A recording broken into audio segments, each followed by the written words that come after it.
One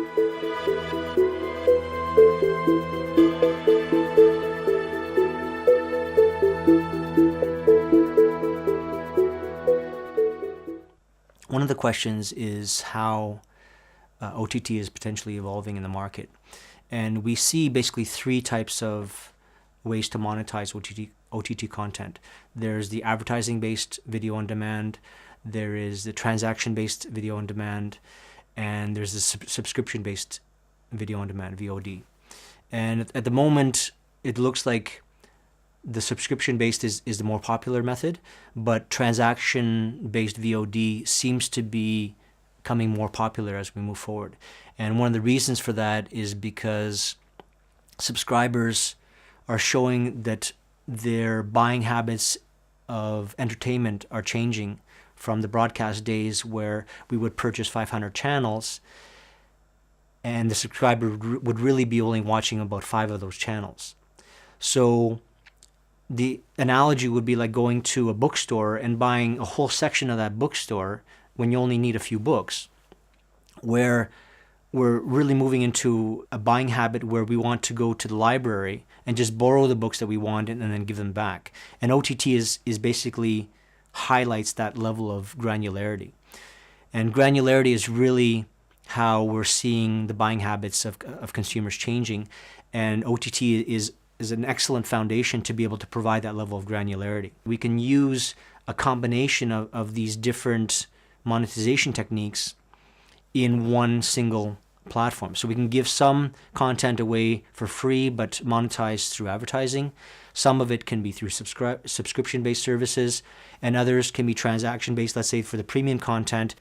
Another aspect that we're seeing in terms of how OTT is evolving is in terms of the social aspect and the recommendation engine aspect of the platform. And what's centered here is how the subscribers is engaged in that kingdom that we talked about earlier.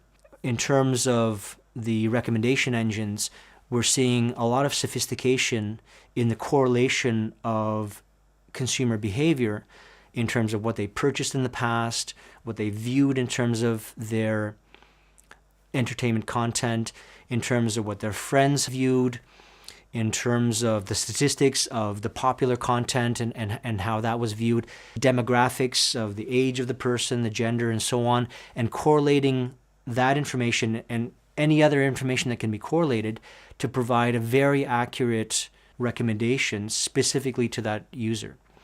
And this really kind of differentiates the broadcast space to the OTT space. If we can treat that individual on a personal level and provide them recommendations on a personal level, and the subscriber believes that those recommendations are great, they will trust the recommendations to potentially have them purchase additional types of content that they may never have discovered on their own. This leads into really much larger revenue opportunity for the OTT provider and getting content that is deep into the long tail. And I think this is one of the sea changes that we're seeing in the OTT space and really digital video and internet video in general, is treating that subscriber as an individual and providing them recommendations that truly reflective of their buying behavior and their personal interests. Because I think that it's fair to say that a lot of recommendation engines, subscribers, consumers dismiss because they don't really believe the recommendation engine is accurate enough to focus on it solely. But if we evolve to the point where we really believe that recommendation engine knows us quite well, better than our best friend, then I believe that it becomes a powerful revenue generator for the OTT providers. In terms of how OTT is evolving, I think it's fair to step back and really look at what's happening from a 10,000 meter perspective. If we look at it from this perspective of the communication industry, the computing industry, and the entertainment industry, then we can see how these three industries are colliding. The entertainment industry is a reflection of music, videos, and gaming. The communication industry, let's say, is the social networking side, and video conferencing and so on. And the computing industry is the applications, productivity, and storage. All of these industries are colliding and can potentially merge into an OTT platform, because an OTT platform really is evolving to not just video. It's not just about watching a movie or watching a TV show on an OTT platform. Once it's in the cloud, then the OTT platform ultimately becomes a computing, communications, and entertainment platform to serve all of these needs of all three of these industries. Some in these industries may see this as a threat, but others are truly seeing this as an opportunity to use this platform beyond just an entertainment platform, but as a complete platform to serve the needs of the digital society. It's worth mentioning that broadcast is, for the most part, a unidirectional type of service. We broadcast the signal to the end users, but there isn't really kind of a feedback. Whereas OTT and internet video, or the internet itself, is really this bi-directional communication.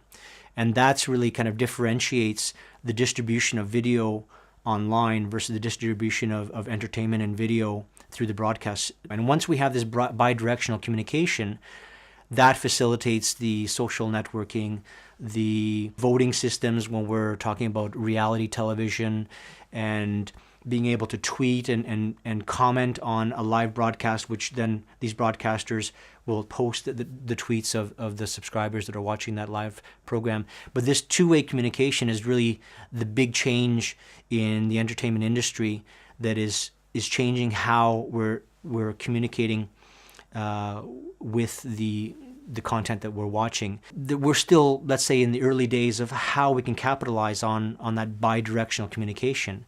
But when we come back to the environment that we're trying to create, this bi-directional communication is really key to the success of internet video and OTT services, and how to have that one-to-one relationships with the consumer. It's interesting to look back.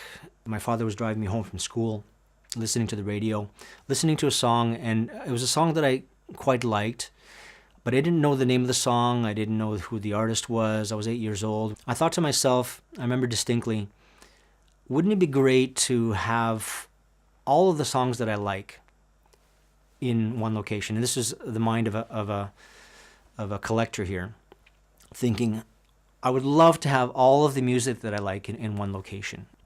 But then I took it to the next level and I thought, wouldn't it be great if not only would I have all the songs that I liked, but also the songs that I didn't even know existed, but I liked as well. Some higher power would actually know the songs that I liked and give me those songs as well. And this is an 8-year-old thinking. This is the end of the 70s. There's no internet. There was no computers. I remember the 8-track was being replaced by the cassette tape, and vinyl was still quite popular. We didn't have CDs yet.